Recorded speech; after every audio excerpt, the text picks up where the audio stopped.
In this example, we're looking at the population of Japan, and we're told that due to low birth rates and an aging population, Japan is projected to lose 20.7 million people between 2020 and 2050. So that means it's shrinking from 126.5 million people to 105.8 million people during that time period. So the first thing we're asked to do is find find a formula, an exponential function for the population of Japan. We're going to call that exponential function p as a function of time, and the t is measured from the year 2020. All right, so t equals 0 in 2020. All right, so well, we know the initial, right? We know the initial population. We know that essentially p of 0 is 126.5 million.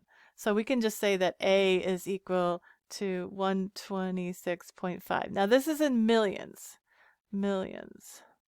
of people. All right. Now we could also do the same thing that we did before, which we said p of 0 is equal to a b to the 0,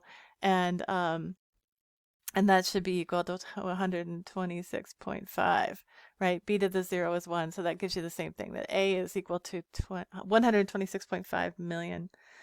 And then we want to find B, all right? So again, I've got a second point. I've got 105.8 million. So the value of P is going to be in millions.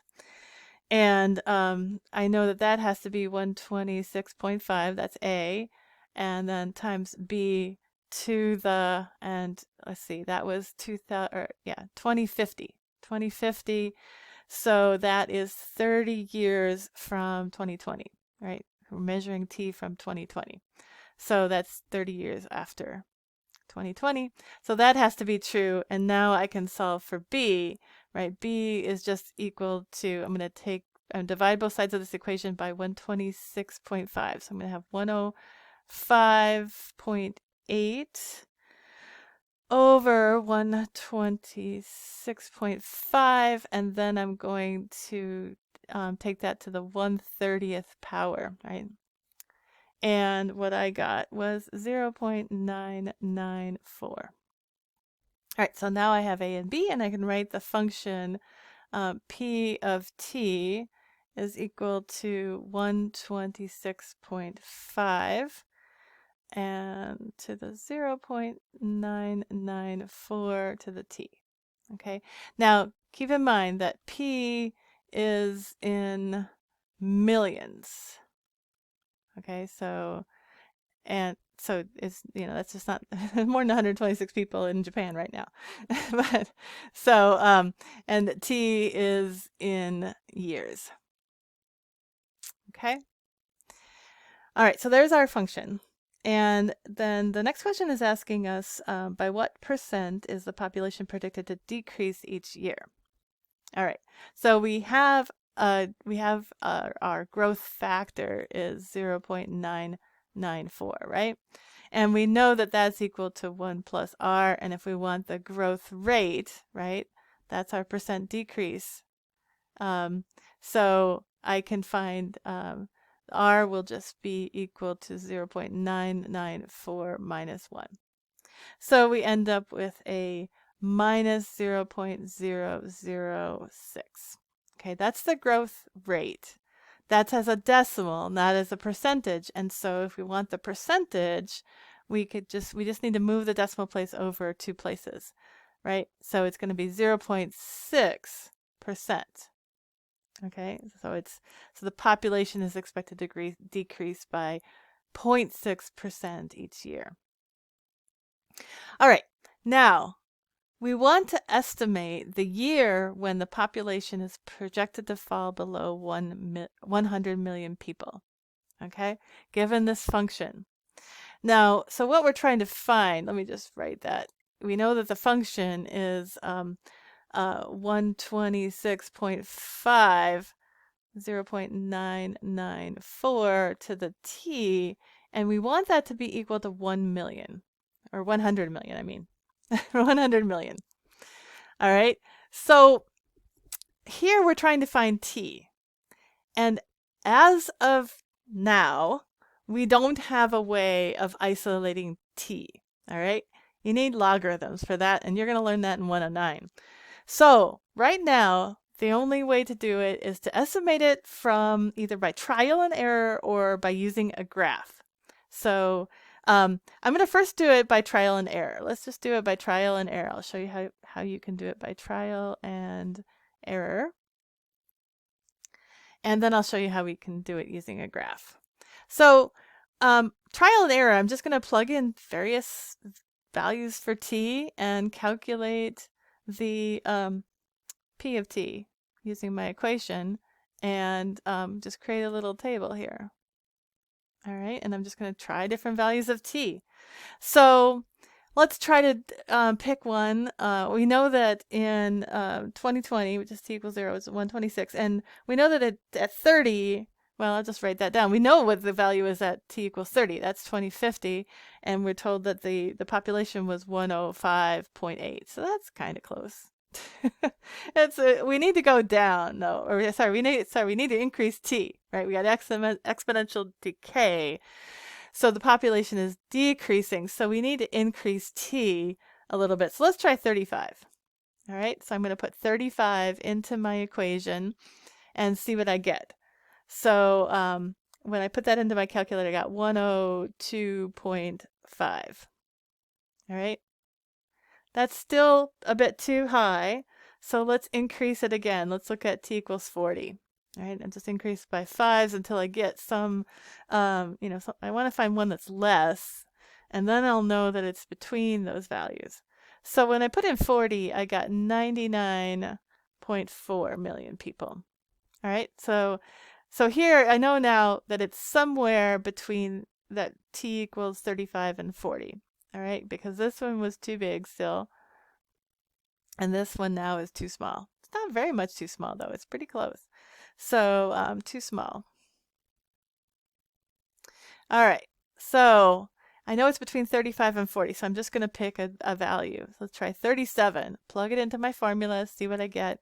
I got 101.2. All right. That's still a little too big. So now I know, though, that it's between 37 and 40, right? So because at 40 I'm at 99.4. So I'm a little too big here. And so I'm going to pick a number between 37 and 40. So let's try 38. Try 38. When I put that number in there, I got a 100.6. So that's really close. It's still a little too big, right? So I know it's decay. So now I know that it has to be between 38 and 40. Let's just try 39. And when I put in 39, I got 100.4. Okay.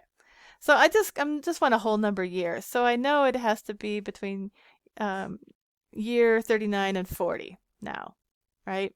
So essentially during year 39, it's, when you get to 40 now, it's below 100,000. So it's going to happen during this year 39. So what year is that? You have to remember now that we are measuring it from 2020, right? So we have to add 20. So this is the year 2059. Okay, so that would be my answer right there, is that it looks like it's the population is going to fall below 100 million in the year 2059. Okay, based on this model. All right, now let's look at how you can do it with a graph. So I'm going to bring up Desmos again. All right, so if we can see that. I've got the equation in Desmos. So I got 126.5 times 0.994 to the t, or to x. In this case, I just use x. And once I graph that and get the scale on the axes correct, then one of the things you can do in Desmos is just click on a point, and it'll give you that point's value. So I could just trace through it like that, and I could see, okay, here's 38.95. I'm at 100.067. That's pretty darn close. Okay, here, oh, 39.06. Okay. So you can see it's about 39.06. I don't really need to know down to that hundredth place, a hundredth of a year. But you can see you get the same answer, 39. Now the other thing I can do now, I've set up a point. I've set it up as f of x, and so that allows me to put different values in for x, and I can set up a point a comma f of a, and then make a into a slider. And then I can also slide this thing along and look at values, and it labels the point for me. So that's another way you could do it. So it's 39. I don't know.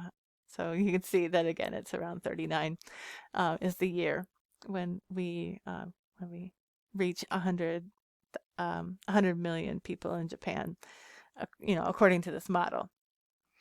All right, so there's a couple of different ways that you can estimate the t value given a y value in an exponential function. The only way we have to do it right now is just by either trial and error or using a graph. And you can use either one of those. I don't want to see you using logarithms yet. I know some of you may have learned about logarithms in the past. Don't worry about using logarithms right now. For these types of problems, just use either trial and error or bring up a graph. You can use your graphing calculator too and do the trace function too if you have that capability on your calculator. All right, or Desmos is a good tool. Of course, you won't be able to use Desmos on a test, so you may have to learn how to do it by trial and error as well, in case it was on a test or a quiz. All right, well, I will meet you in the next video for the next example.